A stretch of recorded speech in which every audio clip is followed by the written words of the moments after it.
Prepare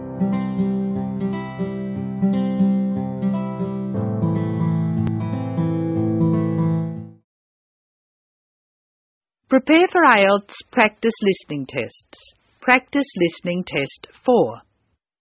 Turn to Section 1 of Practice Listening Test 4. Section 1. Listen to the conversation between two students, John and Carol. They have a list of the names of authors whose books have been given to the library. They have to classify the authors as writers of cookery, sports, or travel books. First, you have some time to look at questions 1 to 8 on the table.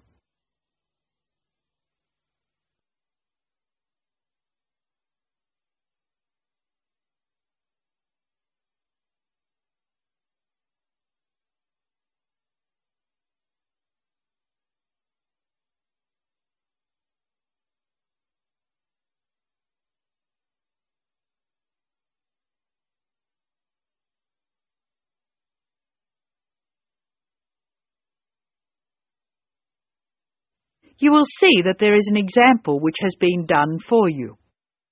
The conversation relating to this will be played first. This is a great collection of books, isn't it? Very impressive. Who gave them to us? Apparently the donor was a book reviewer. There are a lot of books about sport. Here's one, My Life in Cricket. Well, that's certainly sports. Who's the author? Peter Adams. He also wrote Journeys Through Spain. Did he? Peter Adams writes books on both sports and travel, so S.T. is written against his name. Now we shall begin. You should answer the questions as you listen because you will not hear the recording a second time. Now listen carefully and answer questions 1 to 8. This is a great collection of books, isn't it? Very impressive. Who gave them to us? Apparently the donor was a book reviewer. There are a lot of books about sport. Here's one, My Life in Cricket. Well, that's certainly sports. Who's the author? Peter Adams. He also wrote Journeys Through Spain. Did he? Next one is Stephen Bow. He wrote Summer Barbecues, Cooking for Singles, Dinners by Candlelight. Anything else? No. Do you have anything by Pam Campbell? Wanderings in Greece, My Life in Russia, Travels in the Amazon, and Pam Campbell's Guide to a Successful Trip. Sounds like she got around. My next one is C. Ketsick. He has a list of books about football, the World Cup, Heroes of the World Cup, Playing with the Round Ball, Soccer for Everyone. That's enough. He was a one-topic writer. Ari Hussein, however, wrote about cooking and travel. His series of cookbooks is called Living and Cooking in Spain, Living and Cooking in China, Living and Cooking in Brazil. He's been everywhere. I've got a specialist here, Sally Innes on tennis. Here are some of her titles. Improve Your Serve, Tennis for Everyone, Tennis Forever. Meg Jorgensen has 3 books, one in each category. Cooking for Health, Sport is Good for You, and Travelling in Australia. A varied talent. Who's next? Bruno Murray. He wrote children's books. A whole series called A Child's Guide To, and then The Name of the City. Oh, you mean like A Child's Guide to London? Yes, that's right. He seems to have stayed in Europe. Ruby Lee, however, has just one book. It's called The Emerald Isle, and it's all about Ireland. Apparently she went around Ireland on foot. Jim Wells wouldn't like that. His books are all about motor racing. Nice photos of old racing cars. Don't you love the goggles on the driver? They do look strange, don't they? I think we're nearly finished. What did Helen Young write? Summer menus. Food for thought. She also did a book of Chinese recipes. Cantonese, I think. Okay, that's dealt with the first box. Let's stop for a minute. That is the end of Section 1. You now have some time to check your answers.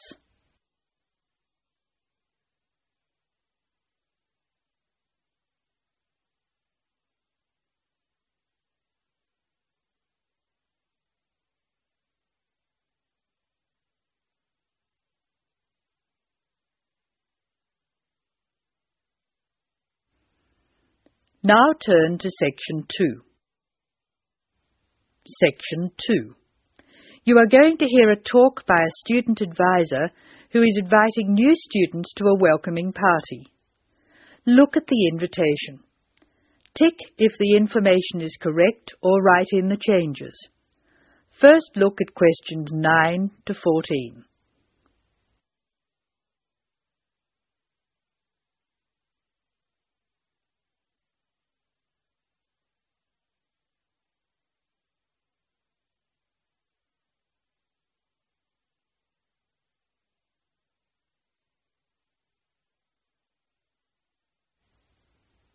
As you listen to the first part of the talk, answer questions 9 to 14.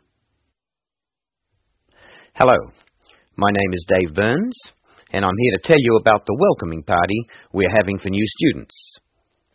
Unfortunately, the information on your invitation is inaccurate.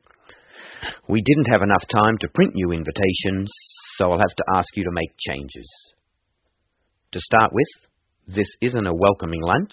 It's a dance party. However, the next line is true. The party will be held at Blackwell House. Is everybody comfortable with that? The next line tells you when the party will be. Friday, June 15th at 8 p.m. But I have good news. The party will end at 11 p.m. As a result of this later end to the party, the bus will go later too.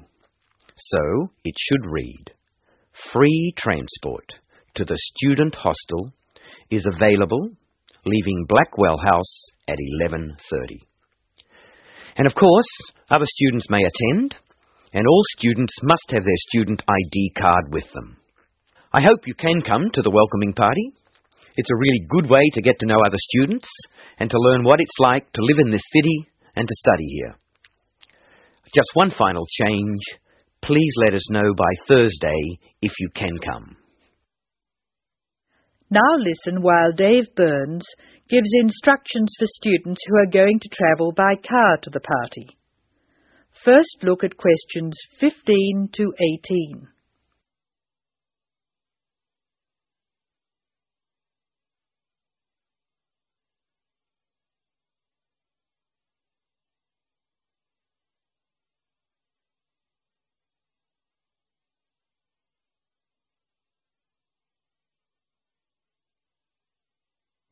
Write no more than 3 words for each answer. Some of you may prefer to travel by car, but I have to warn you about some changes to the roads. You will find there is a lot of new road work on Smith Street. The work will not finish for a long time, so we can be sure that Smith Street will be a problem. If you are coming from the city, you will be able to travel easily until you get to Blackwell Street, just near the college. As you know, Blackwell Street is very long. You should avoid the corner of Blackwell Street and Jones Avenue, because they are laying telephone cable. However, you can take a detour and avoid Blackwell Street altogether. The best thing to do is to pass the roundabout and take the first road on your left, which is Brown Crescent. Brown Crescent will lead you into the college grounds, so that's easy. I hope everyone has a great time. Bring your friends, and we'll see you on Friday. Oh, one final reminder. It's best to use the side door. The front door may be locked at 7, so come to the side. See you on Friday. That is the end of Section 2. You will now have some time to check your answers.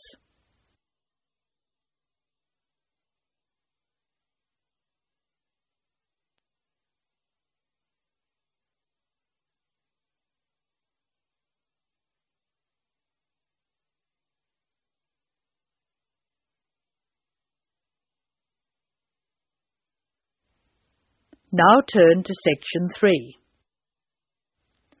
Section 3. In this section you will hear a discussion between 2 students who have to describe a lawn sprinkler for part of their general science course. A lawn sprinkler is a machine designed to water gardens and lawns. In the first part of the discussion, the students are talking about the different parts of the sprinkler. First, look at questions 19 to 23. Note the example that has been done for you.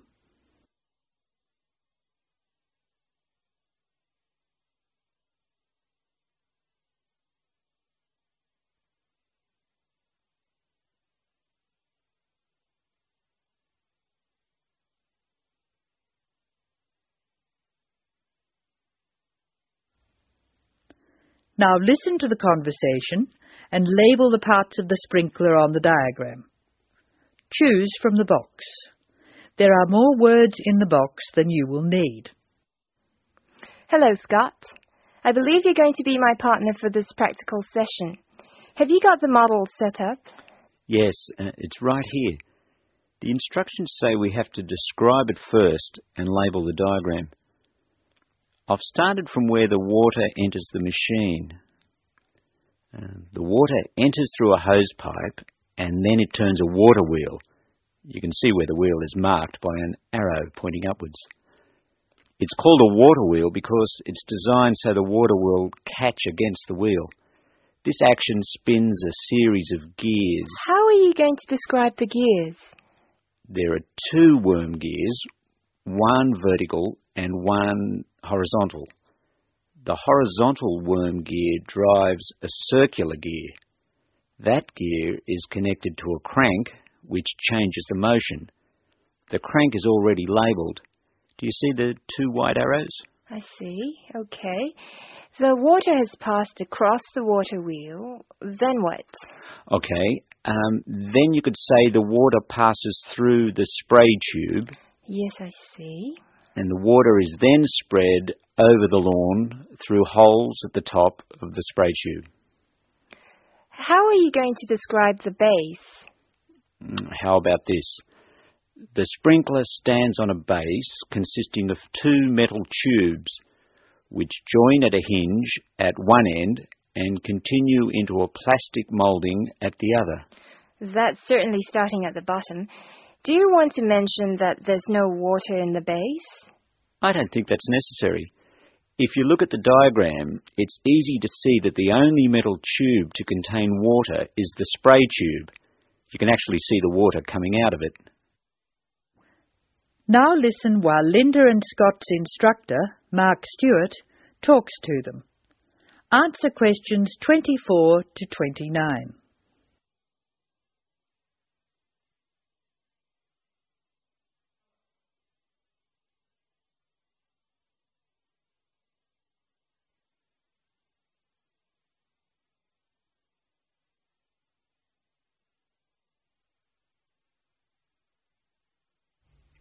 Hello, Scott, Linda. I'm glad I caught you before class. Did you know about the change in examination schedule? Change? Yes, the last day of examinations for your group will be December 2nd instead of November 29th. Is that definite? We were told they'd be on November 26th, and then there was a rumour they'd be on December the 1st. The schedule's gone to the printer. There can be no changes. It's definitely December 2nd. That's a relief. I'm going to the US on December the 4th. Are you one of the exchange students? Yeah. I'm really looking forward to studying there. Do you know if their general science courses are anything like ours? It's not very likely. Actually, all basic general science courses are fairly similar. You'll find you're behind in some things and ahead in others. I wouldn't worry too much about the course. You've been doing well on this one. Linda, have you finished your assignment yet? I'm nearly there. I should be able to give it to you on Monday. That's good. I can't let you have another extension. I was really grateful for the extra time you gave me. That was a really big assignment. Well, I'll expect it next week. Now, would you like to hear the details of the timetable? Oh, yes, please. I've just finished putting it on the notice board downstairs. Basically, you'll have 4 examinations. General Mechanics is in the morning of December 1st. Physics and Maths are on the afternoon of the same day. Communications and English are on the morning of December 2nd, and Earth Sciences in the afternoon. All over in 2 days. Yes. I'll miss teaching this class. You're all good at expressing your views, which makes for an interesting class. Some of the other first-year classes won't talk, and they're rather boring to teach. That is the end of Section 3. You will now have some time to check your answers.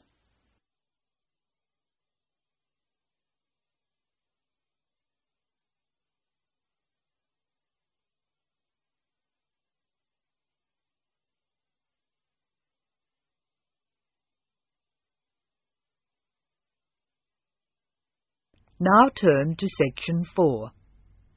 Section 4. You will hear an extract from a talk about student health, and specifically about ways to avoid headaches.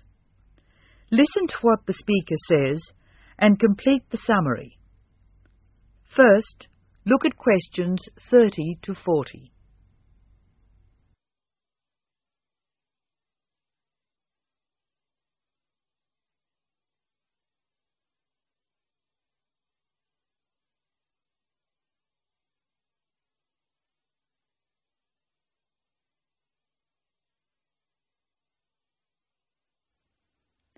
As you listen to the talk, answer questions 30 to 40. Complete the summary. Use words from the box. There are more words in the box than you need. Some words may be used more than once. Hello. Welcome to the Student Orientation Programme. Today's session is on health issues, and this talk is about headaches and how to avoid them. It may surprise you to hear that headaches are often caused by hunger. In fact, one study suggested that 70% of headaches are related to hunger, which makes it the principal cause. The advice is simple. Eat 3 meals a day and try to keep to a fairly regular schedule of meals. People associate noise with headaches, and for most of us, excessive noise creates the conditions for a headache. Very loud noise is unpleasant, and people usually remove themselves from it. Having said that, younger people tend to tolerate noise better than their elders, so I may be leaving noisy places far earlier than you. Just remember that exposure to too much noise may predispose you to a headache. Of course, we all associate headaches with studying. In fact, the headache probably doesn't come from the studying so much as from being tense. When we study hard, we often hunch over our work. Try raising your shoulders and tensing them, and now relax. Can you feel how much more comfortable a relaxed stance is? Another thing, it's very important to check that you're working in a good light. It will not actually hurt your eyes to work in a bad light, but it will make you tired very quickly, and is very likely to give you a headache. What's more, if you have the book flat on a desk in front of you, it'll be harder to read, and you'll have to hold your head at an odd angle. It is wise to have a book rest, which raises the material you are reading 45 degrees to the desk. This will help reduce your chance of a headache. Try to relax before bed, so that you will be relaxed when you try to sleep. A soak in a hot bath may be helpful. It's also important to really sleep when you go to bed. A good mattress is a wise investment for people who want to avoid headaches. This talk seems to keep coming back to tension. Tension may cause you to chew too forcefully, clench your jaw, or grind your teeth, and this in turn may lead to headaches. It is very easy to say that you shouldn't grind your teeth, and very hard to stop, particularly if you grind your teeth in your sleep. Try to avoid situations which will make you tense, particularly just before bed. If you do compulsively grind your teeth in your sleep, ask your dentist about a soft mouth guard. In general, try to eat regular meals and avoid tense situations. Be sure you get plenty of exercise. Hopefully your headaches will be greatly reduced. One other thing I should point out, avoid smoky rooms and cars.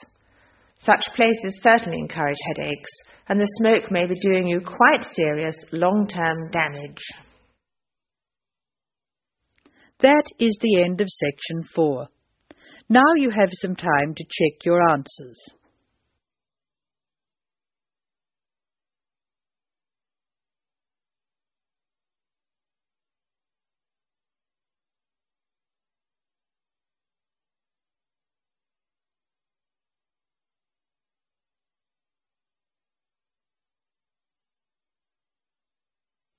That is the end of test 4.